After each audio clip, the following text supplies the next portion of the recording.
Hello dear viewers, আসসালামু আলাইকুম। আমি আবির মাহমুদ আছি আপনাদের সাথে এবং আপনারা আছেন অনলাইন স্কুলে। আশা করছি আল্লাহর অশেষ রহমতে আপনারা সবাই অনেক ভালো আছেন। তো ডেটাবেজ ম্যানেজমেন্ট সিস্টেমের গত ক্লাসে আমরা দেখেছি ইকুই জয়নিং। কি যাতা বলছিস? আমি ঠিকই বলছি। তো আজকের ক্লাসে আমরা দেখব লেফট আউটার জয়নিং। তো চলুন কথা না বাড়িয়ে শুরু করা যাক। প্রথমে একটু দেখে নিই যে লেফট আউটার জয়েন বলতে আসলে কি বোঝায়। It gives the matching rows and the rows which are in left table not in right table. তো বুঝতে একটু কষ্ট হচ্ছে, রাইট? জি। আমি বুঝিয়ে বলছি। ধরুন দুইটা টেবল দেওয়া আছে যাদের মধ্যে আমরা লেফট আউটার জয়েনিং করব। তো দুইটা টেবলের মধ্যে যেটা লেফট টেবল থাকবে সেই টেবলের সব ডেটা চলে আসবে এবং দুইটা টেবলের মধ্যে যেগুলো ম্যাচিং ডেটা থাকবে সেগুলো চলে আসবে। ম্যাচিং ডেটা বলতে ম্যাচিং রোজ বোঝানো হচ্ছে। ওকে, সো দুইটা টেবলের মধ্যে আমরা কি কি ম্যাচ আছে সেগুলো বের করব, যেগুলো মিলে যাবে সেগুলো নিয়ে আসব এবং লেফট টেবলের যা যা আছে সবকিছু নিয়ে আসব। এটাই হচ্ছে লেফট আউটার জয়েনিং। দেখুন, লেফট জয়েনিং, দুইটা টেবল মনে করুন দুইটা বৃত্তকে, বাম পাশেরটা লেফট টেবল, ডান পাশেরটা রাইট টেবল। এখন এই দুইটা টেবল যখন মিক্স করা হয় তাদের মাঝখানে একটা কমন এরিয়া তৈরি হয়, রাইট? এই কমন এরিয়াটা হচ্ছে কি তাদের ম্যাচিং রোজ, মানে দুইটা টেবলের মধ্যে ম্যাচ করে পাওয়া গিয়েছে। এখন এগুলো তো আমাদের ফলাফলে আসবেই, পাশাপাশি লেফট টেবলে যা যা আছে সব কিছু চলে আসবে। এটাই হচ্ছে লেফট জয়েনিং বা লেফট আউটার জয়েনিং। আরো একটা এক্সাম্পল দিয়ে বুঝাই, ভালোভাবে খেয়াল করুন বিষয়টা। এই যে দেখুন, এখানে যেগুলো যেগুলো ম্যাচ আছে আরেকবার খেয়াল করুন, সেগুলো একসাথে লেগে যাচ্ছে এবং ডান পাশের যে 4 এবং y4 এগুলো কিন্তু কোনো কাজে আসছে না, এগুলো মুছে যাচ্ছে, রাইট? এই যে খেয়াল করুন, তাহলে দেখুন কমন গুলো আসলো এবং লেফট টেবলের যা আছে সব থাকবে, কিন্তু রাইট টেবলের গুলো মুছে যাচ্ছে, কারণ আমাদের এটা হচ্ছে লেফট আউটার জয়েন, যেখানে আমরা কমন গুলো নিব, মানে যেগুলো ম্যাচিং রো সেগুলো নিব এবং লেফট টেবলের যা আছে সবকিছু নিয়ে নিব, রাইট? Very simple. তো চলুন এবার আমরা সরাসরি একটা এক্সাম্পলে চলে যাই, লাইভ এক্সাম্পলে। একটা টেবল নিচ্ছি আমরা, এমপ্লয়ি টেবল, যেটাকে আমরা ইএমপি দিয়ে সূচিত করলাম। ওকে, those are the employees.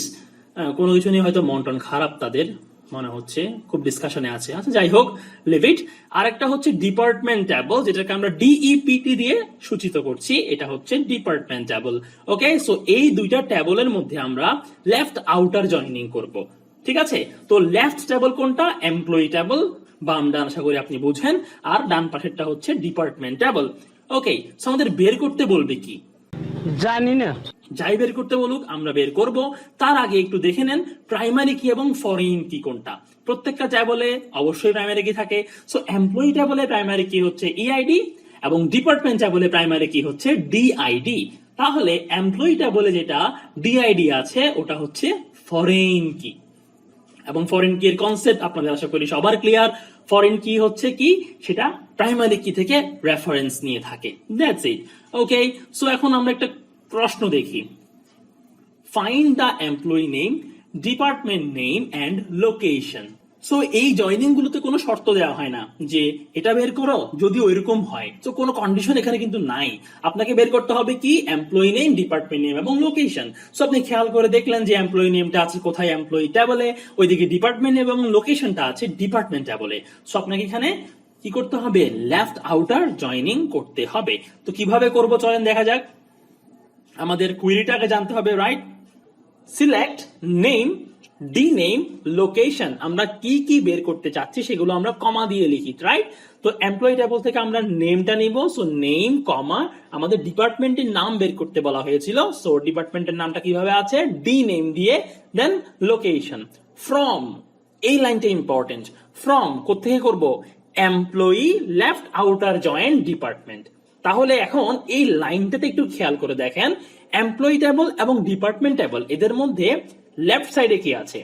Employee table. So এই লেফট আউটার জয়েনিং এ লেফট টেবল হচ্ছে আমাদের এমপ্লয়ি টেবল এবং রাইট টেবল হচ্ছে ডিপার্টমেন্ট টেবল। এই জিনিসটা একটু মনে রাখতে হবে। দেন on emp.did is equal to dept.did, যদি দুইটা টেবলের মধ্যে এই ডিআইডিটা ইকুয়াল হয় তখনই আমরা বলতে পারবো সেটা ম্যাচ রো, মানে ওই রোটা কি হয়ে গেছে? ম্যাচড হয়ে গেছে, রাইট? উপরে আল্লাহ নিচে জমিন, কথা সত্য। ওকে, সো চলুন এখন আমরা ফলাফলটা কিভাবে বের করব সেটা একটু দেখি। কোয়েরিটা আমরা উপরে লিখে দিলাম যাতে বুঝতে সুবিধা হয়। আপনাকে ধন্যবাদ। Thank you so much.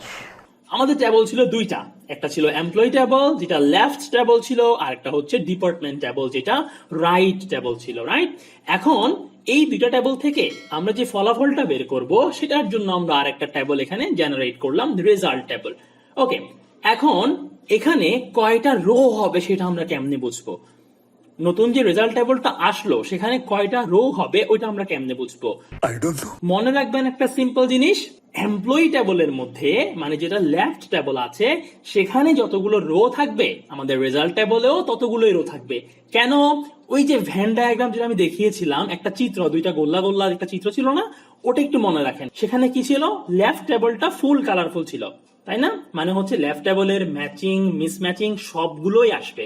তাহলে লেফট টেবলে যতগুলো রো ছিল ততগুলো রোই আমার অ্যান্সারের টেবলের মধ্যে থাকবে। এটা সহজ কনসেপ্ট। আচ্ছা, এখন আমাদের শর্ত কি? অন দিয়ে যে শর্তটা দেওয়া আছে, অন কি আছে? এমপ্লয়ি টেবলের DID is equal to department টেবলের ডিআইডি। তো চলুন মিলিয়ে দেখি। এমপ্লয়ি টেবলের ফার্স্ট রোটা খেয়াল করুন, সেখানে ডিআইডি হচ্ছে D1 এবং ডিপার্টমেন্ট টেবলও কিন্তু দেখুন ডিআইডি তে D1 আছে। সো আমরা একটা ম্যাচ পেয়ে গেলাম। যেহেতু D1 টা ম্যাচ হয়ে গিয়েছে সেহেতু আমাদের যেটা দরকার সেটা আমরা এখন বের করে নিয়ে আসতে পারবো। দেখুন এই এমপ্লয়ি টেবলে D1 এর পাশে নাম কি আছে? আবির। আর ওইদিকে ডিপার্টমেন্ট টেবলে ডিপার্টমেন্ট নেম এবং লোকেশন আছে আইটি সিটিজি। তো সেগুলো চলে আসবে ফলাফল হিসেবে, রাইট? তো রেজাল্ট টেবলে আমরা সেগুলো নিয়ে আসি, আবির, আইটি এবং সিটিজি নিয়ে আসলাম। এবার সেকেন্ড রো ম্যাচ করেন।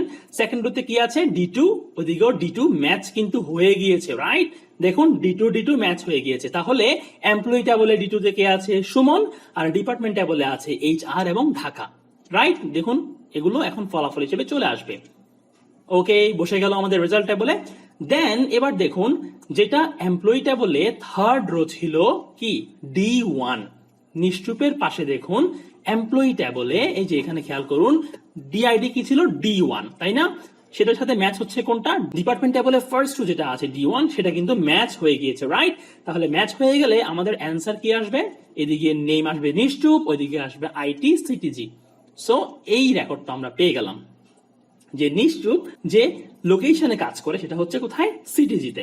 ওকে, এবার আমাদের ফোর্থ রোটা খেয়াল করেন এমপ্লয়ি টেবলের মধ্যে। সেখানে আইডি হচ্ছে 4, নেম হচ্ছে হাবিব, কিন্তু তার কোনো ডিপার্টমেন্ট দেওয়া নাই। খেয়াল করুন ডিপার্টমেন্ট আইডিটা খালি। তো এটা খালি কেন? কারণ তাকে কোনো ডিপার্টমেন্ট হয়তো অ্যাসাইন করা হয়নি, তাই ওটা খালি। এখন যেহেতু এটা খালি তাহলে ডিপার্টমেন্ট আইডি তো মিলবে না।